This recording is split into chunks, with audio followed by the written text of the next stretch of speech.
Coming up on LiveWire, we've got a great show for you. You're going to enjoy it because we have some people from the League of Women Voters of Sacramento County, and they have wonderful issues that they're talking about, issues that we face every day. No, and upcoming elections and things like that. We're going to talk about all that. So stay tuned for LiveWire right after this.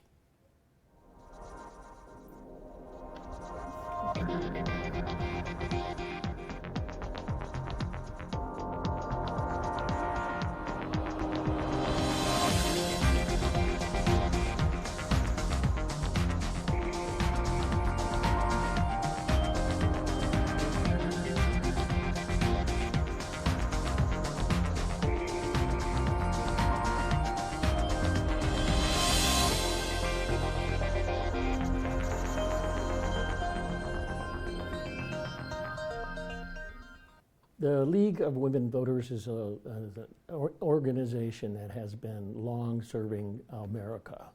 And with me in the studio are people from that organization. Carol Enns. Hi, how are you? Very good, thank you. Good, welcome very much. It's great to see you. Nice Lexi Tesh. And Lexi, you're going to talk about all kinds of things, including youth outreach. Yes, definitely. I want to know all about that. Kind of interesting to see how people become more interested in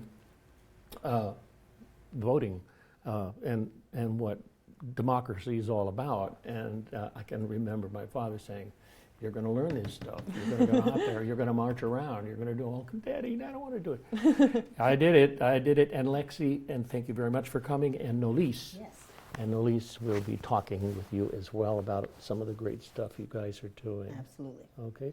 Well, why don't we just throw it at you right now and ask you to say, what is the League of Women Voters doing now?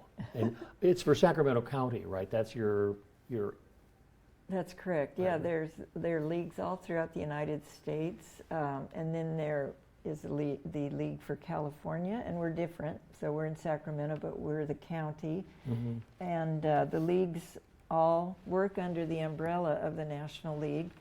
We vote on various issues, and so whatever the National League vote is, and then the State League works under that umbrella, Mm-hmm. and then we apply those same principles to our local issues. Oh, and we're going to talk about some of the local issues as well today. That's right. I want to let Oh. you know all about what we're doing, both with our voting that both Nolise and Lexi are going to talk about, but also with some of the issues that we focus on locally. Good. And there's always more and more issues, but newer issues.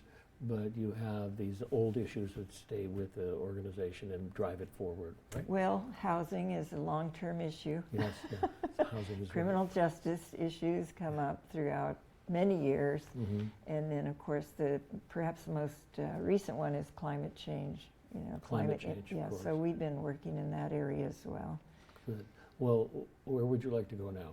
Well, I just wanted to tell you that a lot of people are very familiar with the League of Women Voters because we've been around since 1920s and 1930s. That's great. And it was actually in 1930s that the local league was formed. Mm-hmm. But the reason it's League of Women Voters is we're sort of attached to our history. And we helped get the women the right to vote. But what some people may not know about us is that men also are part of the League of Women Voters. I know, I saw a photograph and there was a guy in it. Yeah. What are you doing in there, bud? We welcome everyone to help work with us, all different kinds of folks. And that's a major lens that we look through, is to make sure we're all inclusive. We represent the voting in areas where people don't tend to vote, the lower turnout areas. The people that don't really, maybe they have linguistic problems, Mm-hmm. or they're just too busy working several jobs. Yes, yeah. And then the other thing people may not know about the League is that we do not support any candidates. We don't say yes or no for any candidates, Mm-hmm. ever. But we do focus on issues. So it's always under something we pre-planned. We don't take this election and decide on those issues. It'll be something that the National League already had a principle on, and then the local state league is also interested in it. And then we look at how does that apply locally. So for example, locally we have the three that I mentioned: climate change, criminal justice, and also a committee on housing. Good. And you take it from there, and you have members, and We you have, meetings. we have over 150 members here locally, some of whom are active volunteering and some who are donors and support what the league does. Much of the membership fee goes to national for advocacy with lawyers and those higher costs. And then another good portion of it goes locally to the State of California League, who advocate at the legislative level here. And locally, you probably have seen us around tabling. So we're often at community events. In fact, with this election, my goodness, we have been so busy. There's been over 40 events that we've attended in the last couple of months. And every event, we have 3 people generally. Could be more, but we try to have 3 volunteers, and they'll sit at a table, or actually they get out front and talk to people walking by, or they'll even visit other tables. And they talk about how to register to vote, change your address, what voting's all about. And so that's where we're most prominent in the communities. We've done, oh good grief, we did I think up to like 24 schools, high schools and community colleges, just for the month of October for voter registration month. And Lexi is our youth coordinator, and she'll tell you more about our youth voter. You work with her on those kinds of things? Oh yes, she's front center at Cal State Sacramento. She's going to that school right now, and she also coordinates all the youth that sign up. And as a youth member for the league, it is free. So all students are free to join the league. And then we direct them to Lexi, and she coordinates those sorts of programs. That sounds great. Good. Well, you did 1 and 2 questions that we're talking about very well. Okay, so we want to jump over to you? Yeah, sounds great. So yeah, in my position, the youth outreach coordinator, I work on engaging our youth. So with that, I always have an emphasis of making voting exciting and not boring, because I think that that can really be something that will drive someone, whether if they even decide to register or not. So when it comes to tabling, when I started with the league as an intern about a year ago, I noticed that when we were out tabling in the community, tables that had candy to give away or a little fun spinning wheel had more people coming up to them. And then I was like, okay, we should probably start adapting some of these skills. So we started, having, exactly, tricks. So we started having candy at the tables. We would have like a little spinning wheel. And with that, when we're at different community events, sometimes the kids usually will go ahead and run over and they're like, Mom, Dad, I want to go ahead and spin the wheel and get some candy. So then with that, once the child is, getting their goodie, we usually will talk to the parents and, ask them if they're registered, ask them if they need any nonpartisan voter information and such. Along with the tabling, sometimes people don't always have time to stop and talk for 5 minutes or learn about the organization. So I developed a QR code where you can just scan it with your phone and take it with you. The QR code will take you to a link tree where it'll have resources such as an easy voter guide. It will include Vote 411, which is a league, a website sponsored by the League's Education Fund, where you can type in your address and it'll show you everything on your ballot and things like that. You can also register there, check your registration. But on the link tree, you can also find like our scholarships or if there's any events coming up. So with that, having people be able to take the information with them home and not always, have a business card that they might lose and misplace. They can have it on their phone, bookmark it, or find it again on our website or our social media pages. And the league does take positions on some pretty tough things in the community as well, right? Yeah, so we have kind of like 2 arms. We have our education arm and then our advocacy arm. So when it comes to the education, that will always be nonpartisan and factual. We make sure, as Carol mentioned, to never endorse parties or candidates or anything like that. But then the advocacy arm, will go ahead and take positions like, for example, on propositions. That is something where the league has said if they support or oppose or if they're neutral or no opinion on those. And the league, meaning you have other people on the board, right? Mm-hmm. Yeah. Yeah. Yes, it's not just the board that would determine that. We do a study first, and so the one proposition this time that's locally that we have taken a position on, and that is the tax for the libraries. And so right. if you go on our website, lwvsacramento.org, you can look in the left column. I'm the webmaster among everything else I do. And you'll find a lot of resources right there. So that's lwvsacramento.org, League of Women Voters Sacramento. Okay. And you'll find out all about We both. put it on the screen here. Good, good, excellent. Yeah, well, you know. Yeah, you got this classed up. So anyway, you can go there and find out about the different propositions, and you can get the nonpartisan information, and then I've separated out the information that's what the state league is recommending on state propositions. I So we see. have recommendations at the state level. They only make these recommendations after studying. There's some they study but they take no position on, and there are others they study and they do take a position, and then there's some that Do they take a don't position on study. your positions? No, but they live in Sacramento County, many of them, Oh, because that's they right. work here in Sacramento. So we do have them kind of helping us out when we need it. They'll go do we do pro cons on all the propositions, and it's not biased. So we'll talk about, what are the pros and the cons of each proposition, how it's being funded, whether it was reviewed by the legislature or whether it was put on by the initiative process by the citizens. So we do those as well as our tabling, and we've been to, 20 or so schools. We've been to 15 churches. We've been to community events, about 15 of those. And then we've also been to senior centers. We've been helping them understand the ballot at the various living facilities. So when we say we reach out, it's reentry fairs we've been to. and the reentry fair for, you want to tell us about Yes, that, Louise, Elise? why not? You're right there in the center. You should Yeah, talk to us. Oh, right. Well, I did a couple, but Yeah.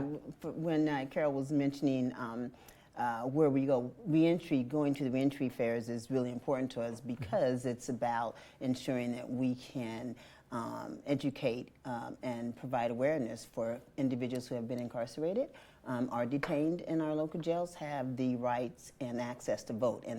And first of all, thank you for having us. But my name is Noelise Edwards, and that's what I do with the League. I've been with the League for about 2 years now, and work with them on criminal justice issues. And one of our main focuses is, again, with the nexus to voting, is to ensuring that everybody has the right and the access to voting. And part of that is making sure that we do the outreach and touch base with those individuals who are incarcerated, who may not know that they have the right to vote, even though they are incarcerated That's right. or that's post-incarceration. right. I thought, when I read Yeah. that, I thought, wow, that's great. Right. That's No. great. It says, okay, you're still in our country. It's your country. And, Absolutely. yeah, I get it. Yeah. I get it.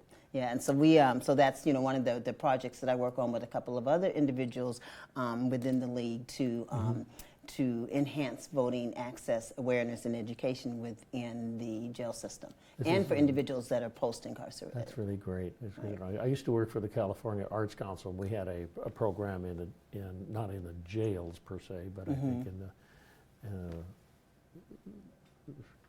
yeah. Yeah, it's because what we find is that there is a lot of the information out there about individuals who have been incarcerated or now post incarceration, not knowing if they can continue to vote. Do they have the right to vote? Do they have to re-register because they have a felony on the record? Do they have the right to vote? And they do. And so that it's important for us to make sure that we get that message out there, and that's what we do with all of our Do they have a hard commissions. time getting ballots and getting information without an address in the jails, or how does No, that work? not necessarily. I mean, my understanding of the process is if the individual does have a registration, an address registered, they can get the ballots sent to them in the jails. one of the things that we are doing now is, and that's a good question, thank you. One of the things that we're doing now, we are trying to find out, we being the league, working with a couple of other organizations that we call the Sacramento Voter Coalition. We are wanting to get more information about what may be the gaps within the jail system for folks, individuals that are incarcerated in the jails. What are some of the gaps there that we can focus on to make sure that they get the information they need, that we can be sure that the process is working for them to get their ballots. I see. Yeah. Okay, well, that's very interesting. And is this a newer program? We just started it this year. We began with a survey. We just did a survey that we drafted. The League of Women Voters took the lead with this coalition to draft a survey that we now have provided to the jail system, to the Sacramento main jail, and also to RCCC, where we provided them 300 surveys so that we can have individuals inside do the surveys to get, so that we can identify what their voting issues are from their lens. It's easy for us to say this on the outside, but we're not inside the jails. We're not incarcerated inside the jails. And so what is it from their lens that they feel is an obstacle, maybe, or maybe not? And what else maybe they need in terms of additional information. And so we did a survey. We're going to be getting those surveys back, and then we're going to analyze the data and look to see where some of the gaps are that we can use to enhance the voting process. That's great. Well, thank you for that. We have to take a short break, and we'll be back with you to talk more about your organization. Really great. Thank you. Here we go. We'll be back in just a minute.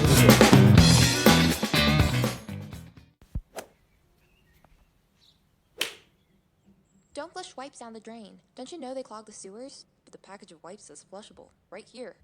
Flushable wipes aren't flushable. They can get stuck with food waste and form blockages in pipes. This can clog your home's pipe system and can even cause messy sewer overflows. Ew. Exactly. That's why you should never flush disinfectant wipes, baby wipes, or even wipes labeled as flushable.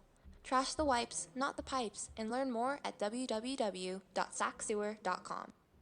I don't think that many kids in my son's school even do it.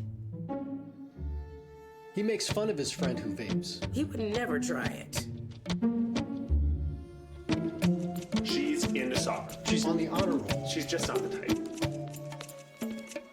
No way. No way. No way. No way, my kid would never vape. Get your head out of the cloud. Today, nearly 8,000 kids will start vaping. Maybe even yours. Learn about the dangers at talkaboutvaping.org.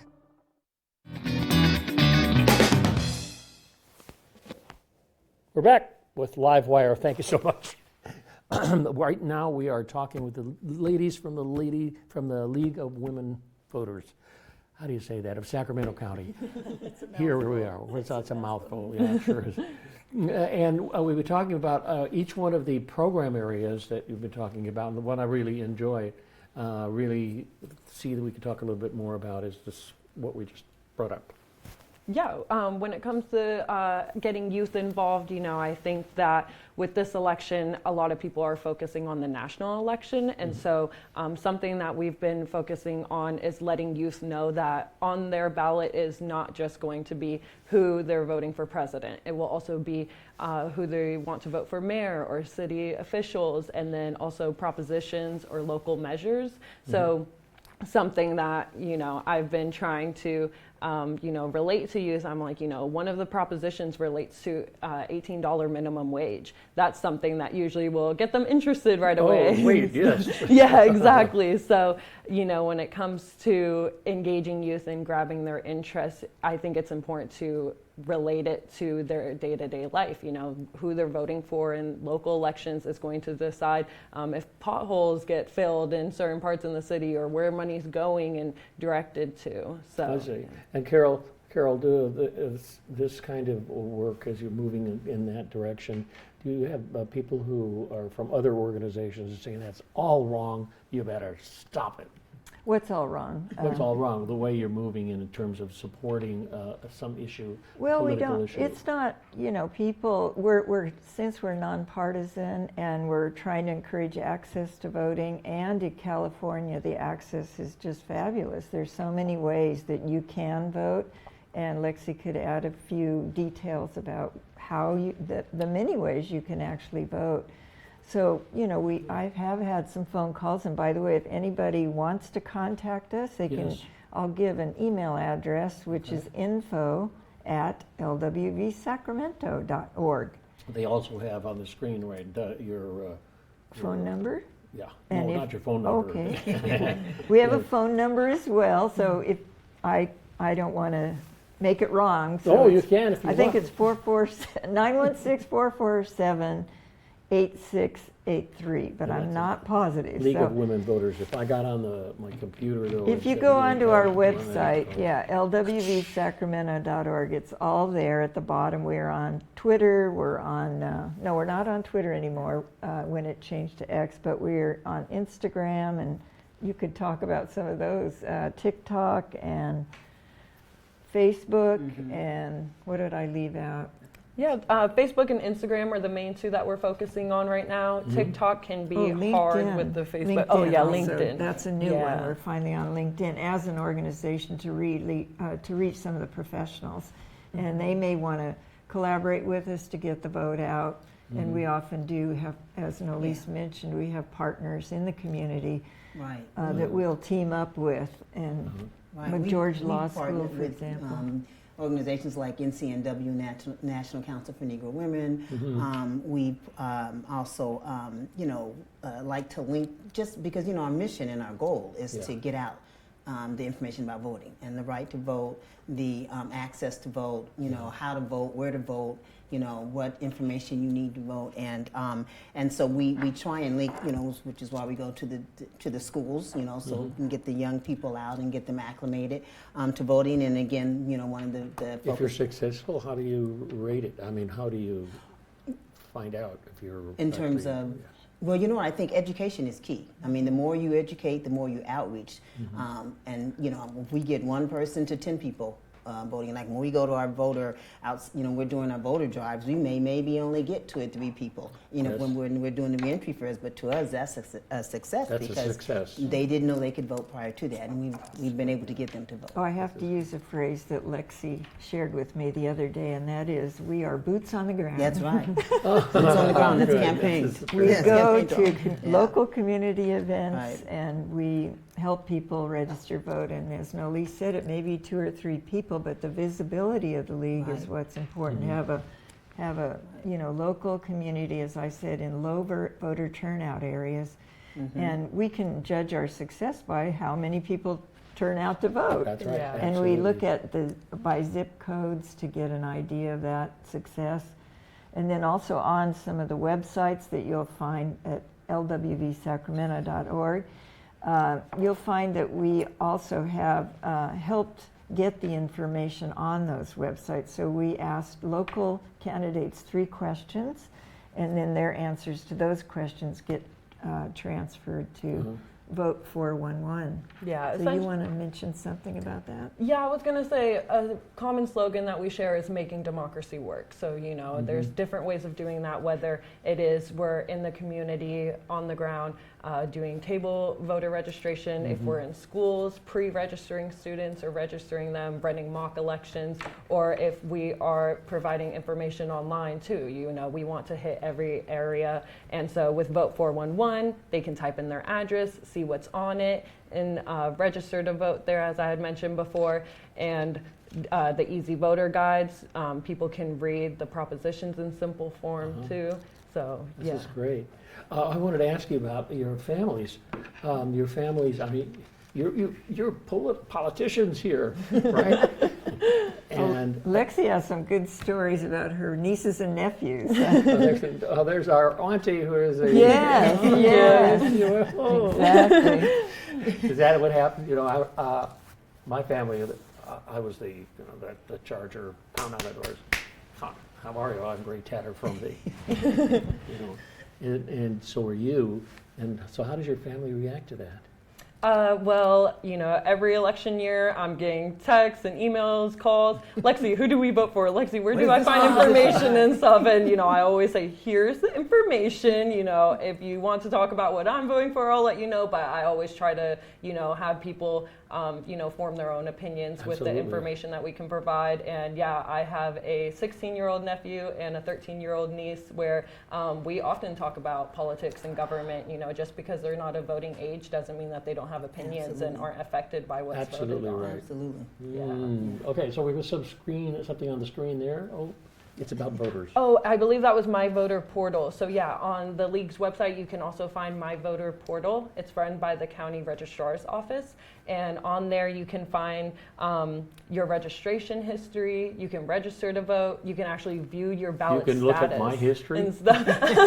Well, unless I have all your information in Not details. your history. Yeah, no, your own personal history or whoever information you have. It's remarkable. You can put in your own address and you get your ballot. So you won't get a ballot about districts that you're not voting on. Because sometimes all that information, the ads on television and all the flyers you get are so overwhelming. Yes. And you go on there and you'll get some information about, the candidate's statement or, answers to the questions we asked or who's supporting a ballot proposition, what the pros and cons are. So it's just really nice it's on the Registrar of Voters Office for the county also. And you just go into that portal, put your address in, and I even started emailing people because they hadn't put their information in. And I said, I emailed one gentleman, I think it was last fall, and I said, well, I don't know whether I should vote for you because you haven't got any information on our website. And anyway, so we emailed back and forth 2 or 3 times to get a few of my questions answered. So it was really kind of a hands-on, you can actually contact the candidates. And without going to a bunch of different websites and Anybody so forth. pound on your doors? Oh yeah. I told you. But I like when they come to the door because then you have that one-on-one conversation. Yes. And then I can ask the questions that I want. It's not the scripted ones that they want to answer. Right? Well, that's another thing. If you call it or email us at info@LWV Sacramento, California, or you call on the number, whatever is the correct number, what happens, it all comes to me. I see. And it's a message. Get the one person to And I sort it out and give it to somebody else. So I will give it to somebody. So just recently somebody wanted to know, she was confused about one particular ballot proposition and wanted a little more detail. So Marge calls her. Well, you have to come back sometime. We'll talk again. Yeah. We just ate all the time, and I want to thank you so much, Carol, Lexi, and Elise. Thank you. And well, come on back. Okay, Absolutely. it was Thanks our for having us. pleasure. Right. Okay. All right. That's it for today. Thank you so much for tuning in and listening to the wonderful League of Women Voters, people who are strong. And we'll be seeing you next week on LiveWire, of course.